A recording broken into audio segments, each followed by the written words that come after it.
Join us at Walters on Friday, October 4th for our end-of-season podcast party. The evening is scheduled from 6:30 to 8:30 p.m. We're driven by the search for better. But when it comes to hiring, the best way to search for a candidate isn't to search at all. Don't search, match with Indeed. Indeed is your matching and hiring platform with over 350 million global monthly visitors, according to Indeed data, and a matching engine that helps you find quality candidates fast. Ditch the busy work. Use Indeed for scheduling, screening, and messaging so you can connect with candidates faster. Leveraging over 140 million qualifications and preferences every day, Indeed's matching engine is constantly learning from your preferences, so the more you use Indeed, the better it gets.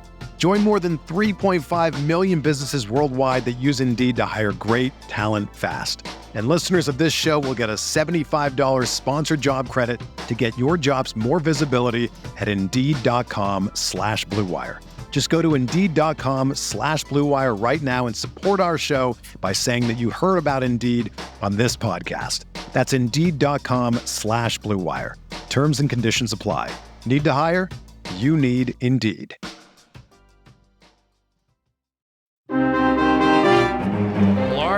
Trying to come through here with the bases loaded. Pitch from Gore. Line drive. Fair. Down the left field line. Coming in to score is Dell. Fights around third. Coming around is Shonawell. The throw home, and he is safe, says Hunter Wendelstedt. And the veteran Kevin Pillar ends up at third base here. 3 runs are in. And the Angels now lead it by a count of 5-0. Next pitch will be number 9 to Garcia. And already 27 pitches thrown by Joyce. The pitch on the way. He walked him. It's outside, ball 4. 2 runs are home here in the bottom of the 9th. It's now the Angels 6 and the Nationals 4. Joyce to the belt to pitch. Bouncer towards short. Fielded there. Neto to second for 1 and on to first. Stefanik completes a game-ending 6-4-3 double play. And the Angels, that was an easy turn, 6-4-3.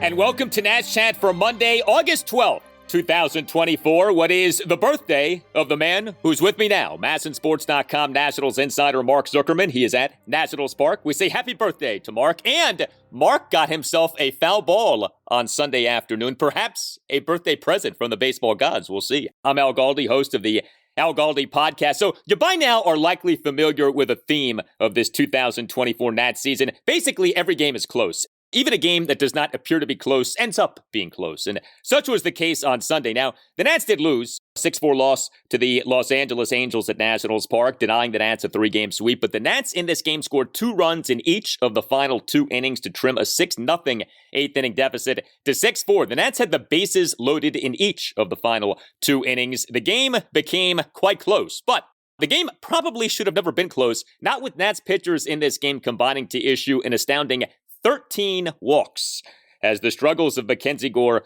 did continue. The Nats for this regular season now 54-65. This installment of the Nats Chat podcast brought to us by Window Nation. Call Window Nation at 866-90Nation to learn more about the $250 credit that Window Nation currently is offering for its anniversary sale.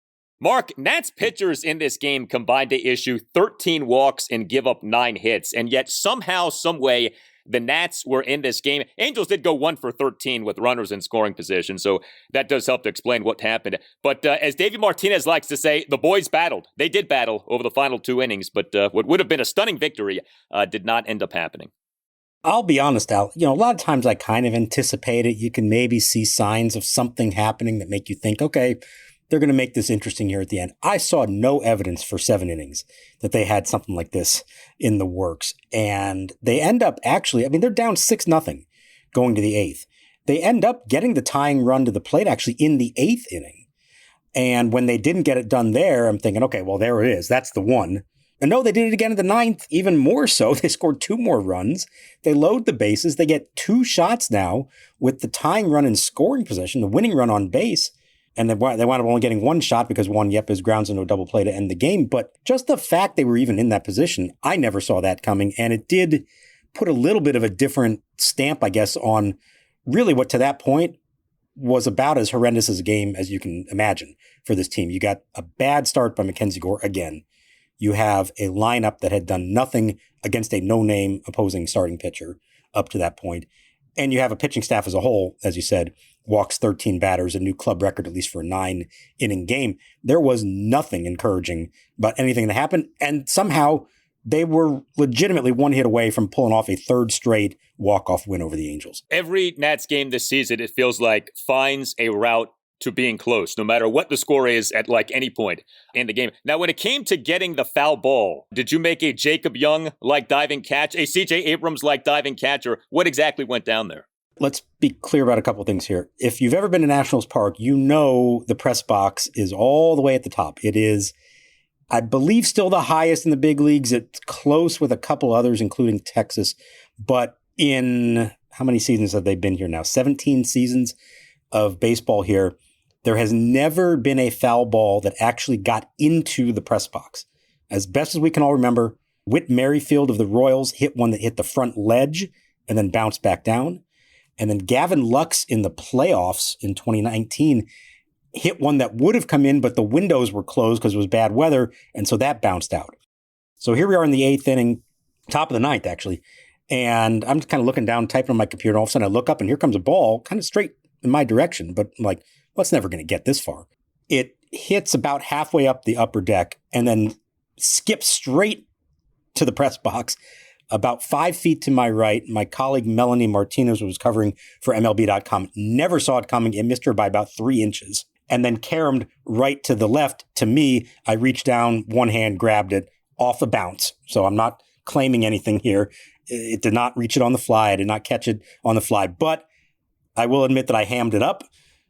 First ball we ever got up there in 17 years. I stood up. I held the ball high, showed it to everyone. The crowd below me was cheering. And I spotted a young fan down below me and tossed it to him. So on a day that had so much else, it also had that first for me, a foul ball in the press box at Nationals Park.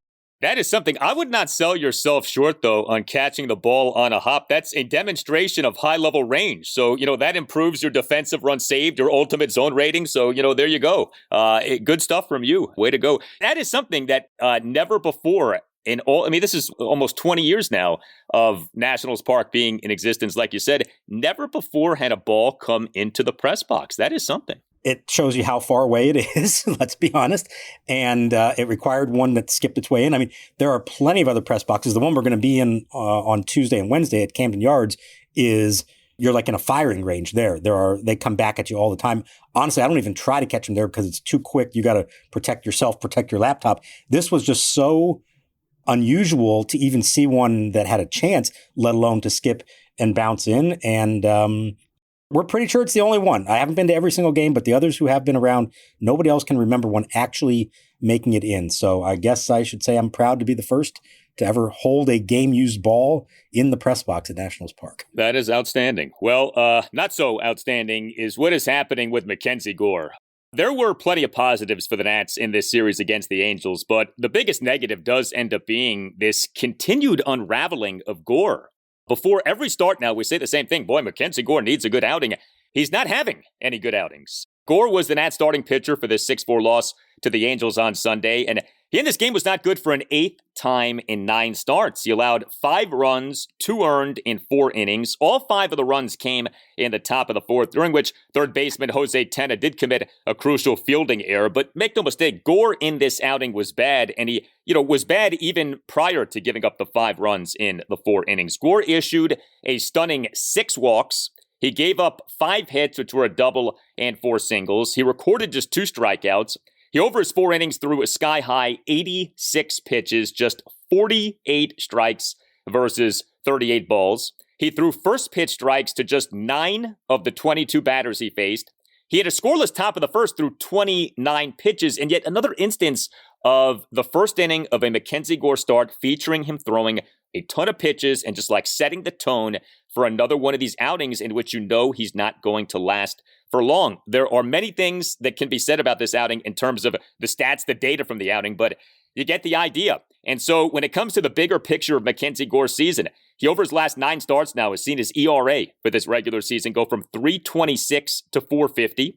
He, for this regular season, has the worst whip among all qualified pitchers in the majors, 1.57. And he, for this regular season, continues to have the worst pitches per inning among all qualified pitchers in the majors, 18.85. We have talked about what maybe could happen. Do you skip a start? Is it possible that the Nats would option him to AAA Rochester? But it's starting to feel like something does need to happen. The status quo is not getting any better, and this guy is in a real funk. Do you feel like something is about to come in terms of MacKenzie Gore being in this Nats rotation? I don't necessarily get that sense, at least not in the immediate aftermath of it. Doesn't mean that they won't sleep on it and make a decision here on the off day. The schedule, again, is not real kind, just the way it lines up. If it's not him, somebody has to start Saturday in Philadelphia, so you can't even skip the turn unless you make an actual roster move to bring somebody else up or do a bullpen game. But this team can't afford to have a bullpen game, not the way their starters typically don't go that deep anyways. I asked him, he noted, and something I've seen the last couple starts, and he noted that the velocity was down a tick, about 1 mile an hour. He noted that and said that may be contributing to a lot of the foul balls. He gets 2 strikes. He tries to go up in the zone with his fastball. Those are pitches that earlier in the year he's getting strikeouts on. Now they're fouling them off. And he mentioned that as maybe a reason for why they're fouling him off, why the at-bats have been prolonged, that kind of thing. And then I asked him straight up, like, physically, are you feeling anything right now that's not right? And he insisted that no, that he feels fine, that it's not that.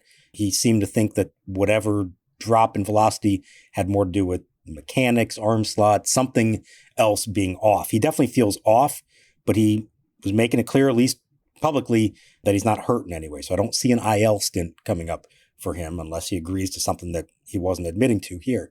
So I don't know that they make a move yet there. In a perfect world, it would be a good time to just skip a turn. We've seen them do that with other guys. You could send him down, but who are you calling up? You're going to call up Jackson Rutledge? It's not a lot of great options right now waiting in the wings. So I hate to say it, but I think the answer is to stick with it and try to figure this out. He's obviously frustrated by it. I thought the other interesting thing that he said, because obviously we get questions about this and I understand why fans point at the coaching staff and say, they're failing him. Why can't they figure it out? I did think it was interesting. He said in one of his quotes to us, I haven't figured it out yet, but I'm going to keep working. I've got the right people around me, and I think we're doing the right things before the starts. I'm just not executing when I get out there. So if there was a thought that, hey, they're giving me a bad game plan or they have not figured out what's wrong with me and I'm blaming that on them, he was not doing that. He's putting it entirely on himself right now. Well, and I think when it comes to Jim Hickey and Sean Doolittle, when you look at the overall seasons that Jake Irvin and Mitchell Parker and DJ Hurst have had, I think you feel good about Hickey and Doolittle. So I don't know why you wouldn't give them the benefit of the doubt with Gore when the work that has been done overall with Irvin and Parker and Hurst this season has been so good. And the work that was being done by Trevor Williams when he was healthy was quite good. It's frustrating. It's obviously frustrating for Gore. It's not like he's trying to do this. But, I was thinking about this when it comes to the Nats opening day 2025 rotation. So you put Josiah Gray off to the side because of his health situation. But you look at Irvin, you look at Parker, you look at Hurst, you look at Gore, you look at conceivably, hopefully, Cade Cavalli. We'll see. And then you think about what could be coming this offseason, right? I don't think it's far-fetched to say that the Nats are going to make a move for a starting pitcher this offseason, free agency, trade, etc. The point is this. If everyone is healthy next spring, there's going to be an odd man out when it comes to the opening day rotation. Now, if somebody gets hurt, obviously things change. But I just named more than 5 starting pitchers right there. And if the Nats, say, get 2 significant starting pitchers this offseason, then that creates even more of a chance that there is an odd man or odd men out next spring. I guess my point is this. I don't think anyone is set in stone for anything with this rotation for next season. Obviously, some guys are more likely than others. But like when we talk about MacKenzie Gore and the great potential that he possesses and the great ability that he has, if he continues to struggle as this season goes on and he doesn't get righted this season, I don't know that it's a slam dunk that he's in that rotation to begin next season, as unthinkable as a statement like that would have been just a few months ago. Yeah, I get what you're saying. And he does need to be better. Doesn't have to be great, but he needs to be better the rest of the way. If this were to continue the rest of the season, then absolutely you've got to have that kind of conversation and figure out, how does he truly fit in moving forward. I don't think it necessarily changes the long-term outlook that he could be a frontline starting pitcher for them. I don't think they're giving up on him. No matter how bad this gets, they've invested a lot in him. Obviously, a key part of the biggest trade this team has ever made. And so they do want to still believe in him. But at some point, he's got to show it. And the thing is, he did show it for 2 months. I mean, those were 2 really good months he had. He looked like a frontline pitcher, maybe a little inconsistent, but there were way more good starts than bad starts at that point. And I thought a significant step up from what we saw from him last year. Now, the last 2 months, no, has not been the case at all. And so it is up to him to figure this out, to be better, whatever that looks like, whatever that means, however you have to get there, whatever path that involves. This is a critical end of season now for him. And it's really unfortunate that it came to that you got to put that kind of pressure on him. But that's the position he's put himself in because of the way he's pitched for the last 2 months. Do you think that his background, his ability, his potential, where he was drafted, the fact that he was such a major piece of the Juan Soto trade works against him potentially being optioned to AAA Rochester? Or do you think that's just more about the Nats just not having another viable, legitimate starting pitching option right now? It could be a little of both. Sure, you have guys with that reputation. We've seen it before, not just with him, but with others. And you see it other places. A guy's a first-round pick. Someone was the key piece in a trade acquired. And you give them more leeway because you ultimately believe that he's going to turn into the player that he's always supposed to be, as opposed to, a Mitchell Parker who's like a 5th-round draft pick. And so the expectation level was never as high. The bar was never set as high. And so you end up pulling the trigger maybe a little sooner on someone like that. This isn't the first time that's ever happened. It won't be the last time. The Nats aren't the only one to treat it that way. Now, everybody gets to a certain point in your career where it doesn't matter what round you were drafted in. It doesn't matter what your pedigree was. It's kind of like you go to an elite college. That's going to help you get your foot in the door to your first job, maybe even your second job. Eventually, people are no longer looking at that. They're going to say, well, what have you actually done? What kind of employee are you? What's your production? It's the same thing here. So at this point, I think the reputation helps keep him in the big leagues and helps keep giving him chances. Someday it may not, but I think he does get a little more benefit of the doubt, yes, than say a DJ Hurst or Mitchell Parker would get. Hey guys, Al Galdi here for Window Nation. The 2024 MLB trade deadline may have passed, but that doesn't mean that there isn't still a great deal to be had. Window Nation, for listeners of the Nats Chat podcast, is offering a sensational deal. 2 free windows for every 2 windows that you buy, plus pay nothing with no interest for 2 full years, plus you get an additional $250 credit. Call 866-90Nation or visit windownation.com and tell Window Nation that you want the deal that you heard about from Al Galdi on the Nats Chat podcast. Window Nation windows are outstanding. Window Nation is the true window expert. Window Nation's professional installation teams have over 10 years of experience. Every Window Nation window undergoes a 50-point inspection before leaving the Window Nation factory. 866-90Nation or windownation.com. Take advantage of this offer for listeners of the Nats Chat podcast. 2 free windows for every 2 windows that you buy, plus pay nothing with no interest for 2 full years, plus an additional $250 credit. 866-90Nation or visit windownation.com. That's 866-90Nation or windownation.com, and tell Window Nation that Al Galdi sent ya.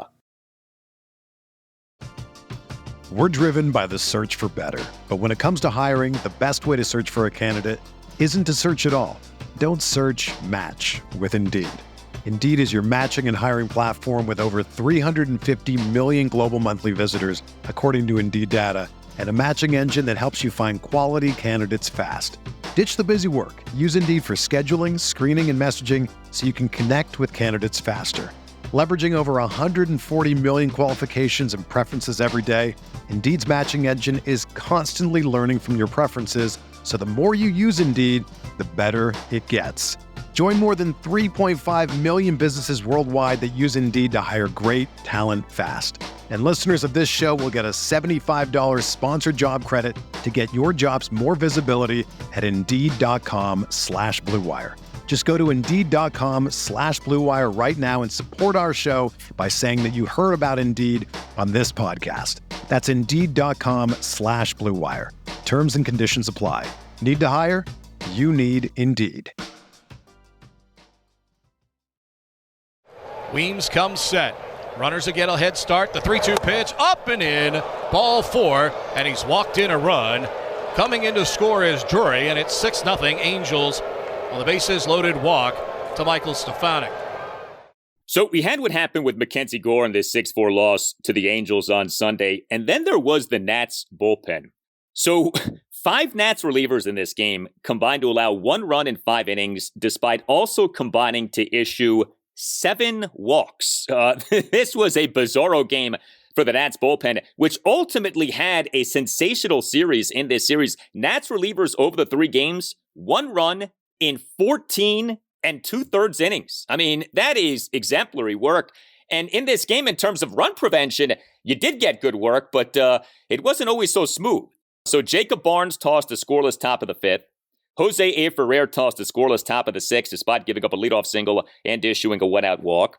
Jordan Weems allowed 1 run in 2/3 of an inning. He had a 1-run 7th for the Angels, faced 6 batters, but got just 2 outs as he issued 4 walks. Weems in this outing threw 32 pitches, a mere 15 strikes versus 17 balls.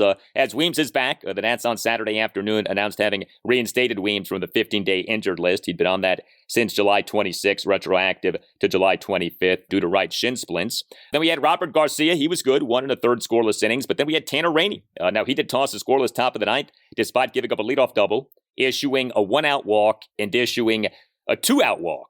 So I guess you say good job, Nats bullpen, although, again, 7 walks over 5 innings, not exactly what you want to see. Yeah, I'm not saying good job, bullpen. Sorry. The bottom line may have been good, but the process to get there was not. It really has more to do with Weems and Rainey than anybody else. The rest of them were fine. But, oh, my God, as the numbers kept piling up with the walks, and you're thinking to yourself, this can't keep continuing like this. And how they avoided any major damage as a result is a minor miracle, or maybe the Angels just aren't that good to begin with. And it is funny how these things happen. It's not just one guy who can't find the strike zone on a given day. It's 3 different pitchers that you had 2 guys issue 4 walks in a single inning. There's no reason that Jordan Weems should be affected by the way MacKenzie Gore couldn't find the strike zone earlier, and yet he was. In Weems's case, it was kind of subtle. They brought him back from the IL on Saturday. He missed very little time. He didn't go on a rehab assignment.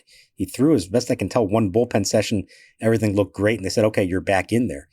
I'm told he actually had shin splints.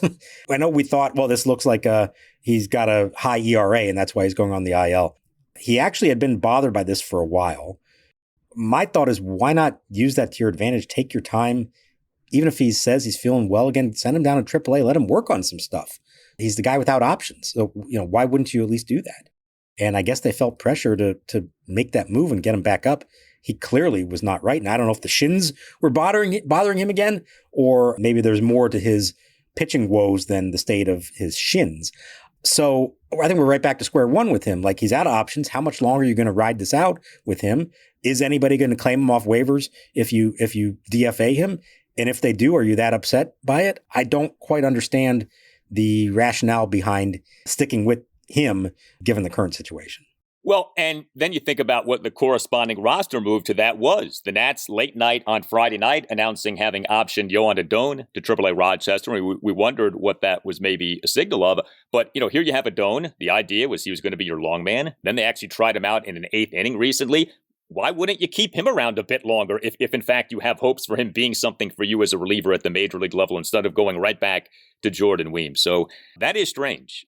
as was this overall pitching performance by the Nats in this game on Sunday. Look, here's the truth about this game. This was a 6-4 Nats loss that should have been like a 12-4 Nats loss. The Nats are very lucky that they did not get blown out in this game. I mentioned the Angels going 1 for 13 with runners in scoring position. The Angels are really bad. And, when you watch these teams up close, right, like we do a Nats show, so you follow other teams like from afar, and then you actually see those teams when they play the Nats.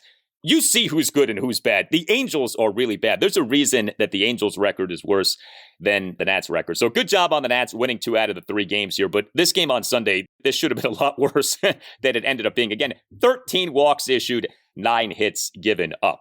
Now, the Nats offense in this 6-4 loss to the Angels on Sunday. So, like we said, the Nats end up rallying, score 2 runs, bottom of the 8th, 2 runs, bottom of the 9th, trim a 6-0 8th inning deficit to 6-4 in the bottom of the 9th. And it wasn't even just that. Those innings for the Nats actually could have been much larger. Nats had the bases loaded in the bottom of the 8th, bases loaded in the bottom of the 9th. The Nats for the game, 4 runs, 9 hits, 5 walks by the Nats, 2 for 9 with runners in scoring position. You had 4 Nats, each with 2 hits in the game. Alex Cole, Luis Garcia Jr., Jacob Young, and Nasim Nunez, who actually got on base 3 times in this game. CJ Abrams did not start this game, so the Nats end up going the entirety of the series without Abrams starting. He did pinch run in Game 2 of the series. But like we said earlier, that was, I think, impressive what the Nats did over the final 2 innings. And like the Angels' offensive performance actually could have been even more monumental because there was an opportunity there for the Nats to score more than just the 2 runs in each inning. No, they absolutely did. They had golden opportunities to do something big with them. And you have Ildemaro Vargas flying out to left field. I mean, he comes up with the bases loaded, representing the tying run. The crowd's finally into it for the first time all day. He swings out of his shoes at the first pitch and the bat ends up in the dugout. So that tells you right away what his approach is going to be for this at bat. Fouls off the second pitch and then lines out to left field. And that's a spot where if CJ Abrams really was available, I think he would have come up to bat there. And the fact he didn't tells me, okay, he wasn't truly 100%. Davey said he thought about using him, but just didn't want to take the chance. He does believe he'll be ready for Tuesday in Baltimore. You hope so. Otherwise, that's way too many days being missed with back spasms. And then you get to the 9th, and again, you're facing the flamethrower and Ben Joyce, but they're patient. They're forcing him to throw strikes. The hits were these little infield singles. It's not like they were making great contact, but they were working counts, making him throw it where they wanted it instead of being over-aggressive like they were for the first 7 innings of this game. And then you get a 9-pitch walk from Luis Garcia. That's great from him. And then Yepez comes up, and he's been one of their better hitters in these situations, and he immediately grounds into an game-ending double play. So there were some good things there, but they just didn't have that one last bit that you need to stick with the game plan, give them one more quality at bat. I think they started to get a little too excited once they're coming to the plate with a chance to actually win the game themselves. Don't worry about that, especially if you're Yepez. You got the big guy behind you in the on-deck circle in James Wood. Just find a way to keep the inning going. Even if you make 1 out, that's fine. And instead, double play, and now James Wood is stuck in the on-deck circle. Yeah, James Wood in this game as the Nats starting left fielder, number 4 batter, 0 for 3 with a walk. Bottom of the 8th, he drew a 2-out walk. He also, in this game, per StatCast, had each of the top 2 exit velocities in the game. Wood, in a second inning lineout, had an exit velocity of 109.6 miles per hour, and Wood, via a 7th inning groundout, a 108.2 mile per hour exit velocity. You mentioned Luis Garcia Jr., more production from him. He did not do much in Game 2, 0 for 4, but Garcia in this Game 3 as the Nats starting second baseman and number 2 batter, 2 for 4 with a double, an RBI single, and a bases loaded walk. Bottom of the 4th, leadoff opposite field double to left field. Garcia in the Nats 2-run 8th, a 2-out RBI single up the middle to cut the Nats deficit to 6-2. And Garcia in the Nats 2-run 9th, drew a 2-out bases loaded walk, like Mark said, to cut the Nats deficit to 6-4. We had more production from Alex Cole, who ended up having a really nice series. Cole was the Nats starting right fielder and number 1 batter for each of the 3 games. Cole on Sunday, 2 for 5 with a double and an RBI infield single. Bottom of the 6th, a went out first pitch, opposite field, double to the right center field gap. And Cole in the Nats 2-run 9th, 1 out, bases loaded, RBI infield single on a grounder that went off Angels reliever Ben Joyce to cut the Nats deficit to 6-3. And Mark mentioned Ildemaro Vargas. The reason that Vargas was in the game, was that the newly arrived Jose Tena got hurt. He was the Nats starting third baseman and number 5 batter off what he did in his Nats debut on Saturday night. 2 for 4 with 2 RBI singles, including the walk-off RBI single in the 5-4 10-inning win. Tena in this game on Sunday 0 for 1, but he exited the game off injuring his right thumb on a fielding error in that 5-run Angels fourth. So Tena botched the fielding of a grounder off the bat of Joe Adell with runners at the corners and no outs. A run scored on the play, and the right thumb of Tena was bleeding after the play. The grounder had an exit velocity of 97.5 miles per hour per StatCast. Tena comes out of the game. I know that Davey Martinez gave you an update on how Tena is doing. Yeah, watching it live, I thought, oh, this is like a Nick Senzel situation from opening day when he actually broke his thumb during warmups beforehand. Thankfully, that did not happen. X-rays were negative. The thumbnail is cut up pretty good, and that's led to all the bleeding, so they hope that he's fine. I honestly don't know enough to know if a thumbnail can heal enough or they can patch it up in 2 days that he can play on Tuesday, or if they're going to have to do something else there. But it does seem like they avoided the worst, and that looked bad in the moment. It really was a critical point in the game. If he feels that he turns a double play, MacKenzie Gore might be out of that inning without any of that other stuff happening. And who knows if he can find it after that and put together a quality start for them. But that set in motion the disaster of the inning, in addition to the injury happening as well. But yeah, that's why Vargas then was up at bat and hitting 5th for them in a big spot late in the game. And not that Jose Tena, from what we've seen so far, who knows what he is as a hitter, but based on what we saw Saturday night, it would have been nice if he could have been the one stepping up to bat with the game on the line, maybe.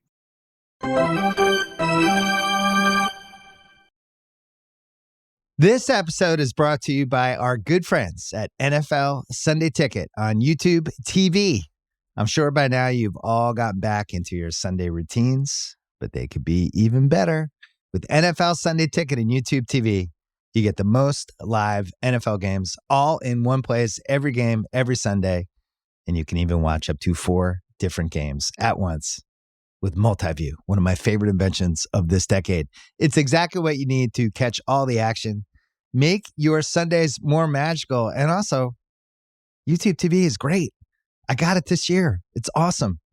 Sign up now at youtube.com/BS. Device and content restrictions apply. Local and national games on YouTube TV. NFL Sunday Ticket for out-of-market games excludes digital-only games.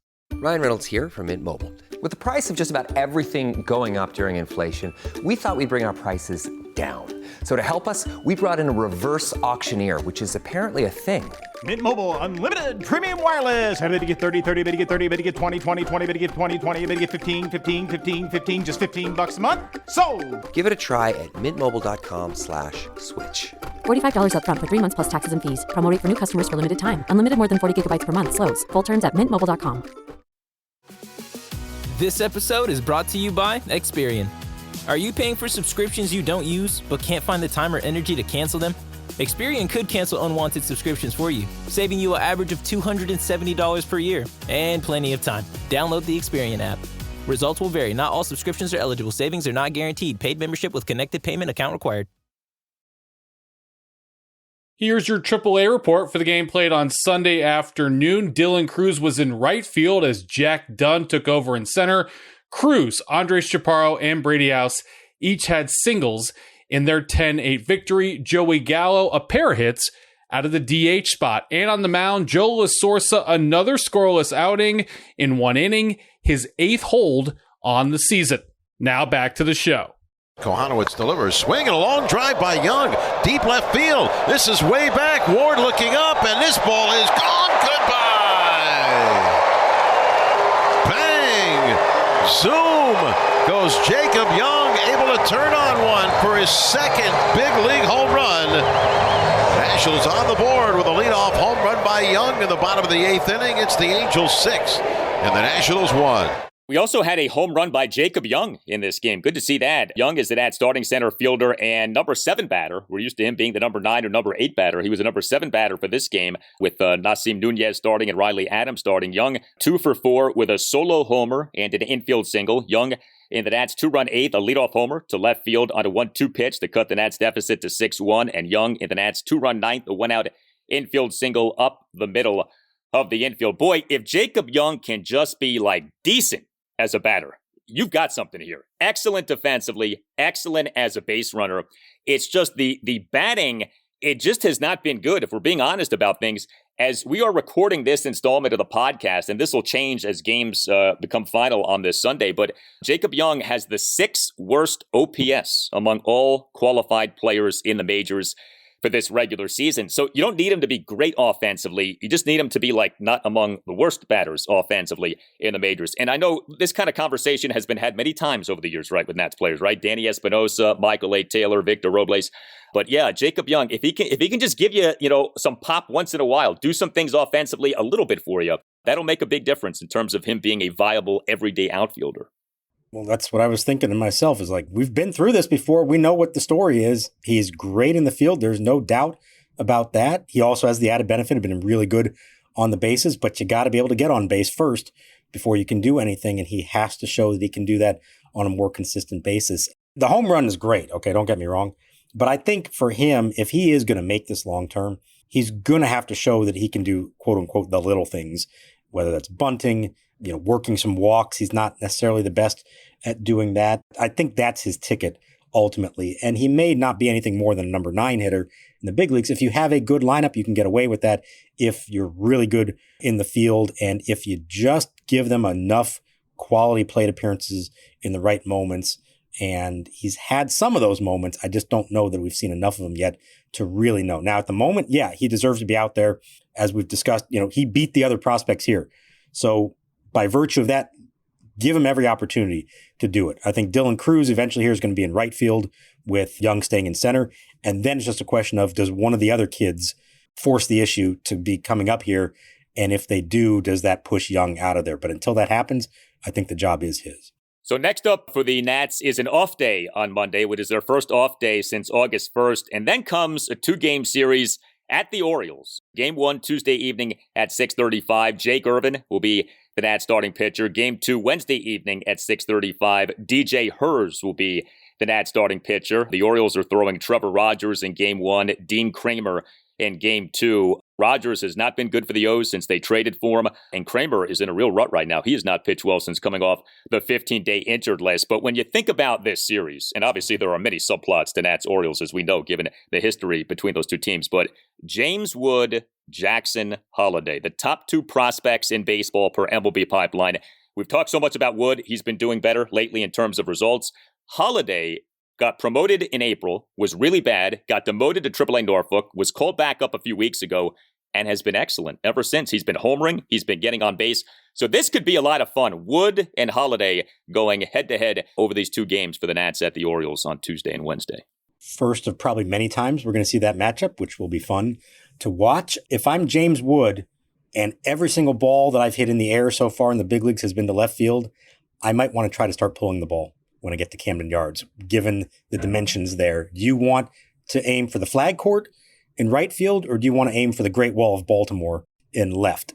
This might be a time to finally try to adjust that swing a little bit. Look, he's been great. It's a great sign that he can hit the ball with authority to the opposite field, but that is the last place in the world you want to try to do that with the current configuration.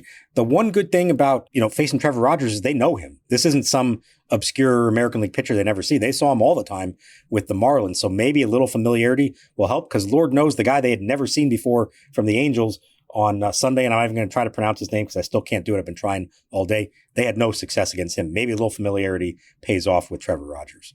We shall see. But this is a winnable series. The O's are in a weird spot. Still have a very good record, but for the last month and a half, they're about a 500 team. They've had a lot of injuries in terms of starting pitching. Their bullpen has been very up and down. Some of their better hitters went ice cold for a while, have started to come back lately, but like Gunnar Henderson, Adley Rutschman have not been great as they were earlier in the year. So the Nats might be catching the O's at a good time. We'll see. Again, the O's do continue to win. They've had a good series at the Tampa Bay Rays.